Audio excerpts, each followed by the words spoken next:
Senate Majority Leader John Thune, Senator, also too. I mean, I got to give you credit. 80% in terms of the president's choices and picks got passed in record time. That had not happened in a long time. Congratulations to you. Thanks, Sean. Well, we got a lot to do, and the president's laid out an agenda. We're all working together on it. I just came out of a meeting with Speaker Johnson and his team, and as we work on the so-called big, beautiful bill, it's going to deliver in a lot of ways for the American people. You talked about it, tax relief, obviously, and spending cuts, a generational investment in border security, making sure that our military is ready to face all the threats around the world, and obviously American energy dominance. Those are the things the president campaigned on. That's what the American people voted for, and we're going to work very hard to be good partners with him in achieving it. Okay, so we had thought originally maybe by Memorial Day. Now it looks like the 4th of July. What is the timing? And where do you see potential pitfalls and problems? Because we'll have the speaker on in the next segment. I want to ask him. Obviously, thin majorities, both the House and the Senate. Reconciliation is a difficult process. The House will have to work within that framework that you have to deal with. Explain.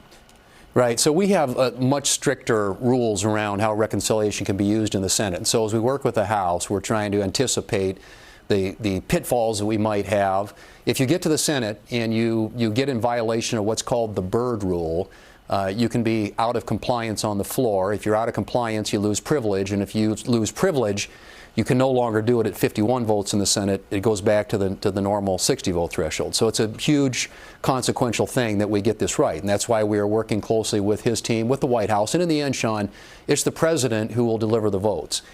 These are the things that he wants to get done, and Speaker Johnson and I will both have challenges in trying to get 218 in the House and 51 in the Senate, but I think that with the president's help we can get there. And you know, it's not going to be easy, and you know, he said he thought he could get it done by the end of May. I've said that I think we could have it all the way through the process on the president's desk, hopefully by the 4th of July, and that would be pretty record speed around here for the way things normally work. But there's a lot of moving parts to this, and we want to make sure that we deliver, and we're working closely to do that. All right, so let's talk about the specifics. Tax cuts will be made permanent. No tax on tips or Social Security or overtime. We know that this will also include energy dominance and a move to that, securing our borders, the next generation of weaponry. That would probably mean a lot more money in defense spending, I'm assuming. Am I missing a lot here? No, I think you've hit it. I mean, it's a generational investment in the border, and the president's been incredibly successful, but he's going to need some things, some resources to continue that success there. And when it comes to national security, I mean, we're way behind in where we should be on nuclear weapons. He wants a golden dome. We're way behind in terms of shipbuilding in our Navy.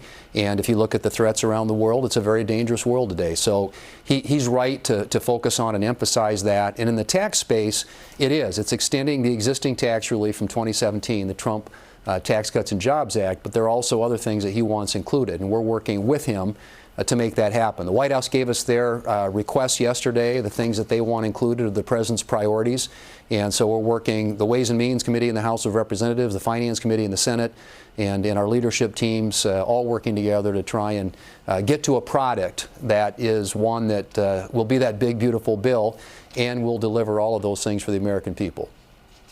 Where do you stand? And I know there's a little opposition. Rand Paul would be one on the issue of the president and tariffs. The president's right.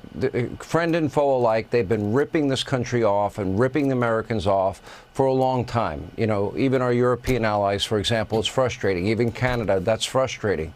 They don't sell American cars in Japan. It's hard to look at the number of cars from Germany sold here versus the number of American cars sold there. Tariffs, VAT taxes. How hard should the president, in your view, be negotiating on the issue of tariffs? Should it be simple, free and fair, your choice, or reciprocal, your choice? Or do you factor in something like a VAT tax or currency manipulation or trade deficits? I think at a minimum, Sean, it ought to be reciprocal. As you pointed out, we have been taken advantage of by countries for a really long time. And so this is a chance at a reset when it comes to trade and to tariffs. And as you know, I represent an agricultural state, so we see it through a different lens when agriculture is your #1 industry. But I think the president campaigned on it. There wasn't a single event he did where he didn't talk about this.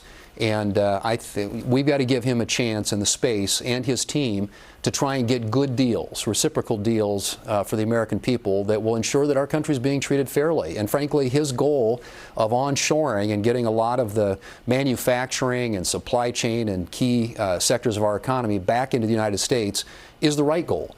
And so I think most of us are, giving him some space, allowing him and his team to negotiate, and we'll see where it lands in the end. But at the end of the day, some of this is long overdue. I mean, we've been taken advantage of by countries for China for decades now. All right. Senate Majority Leader John Thune, we appreciate your time, Senator. Thank you.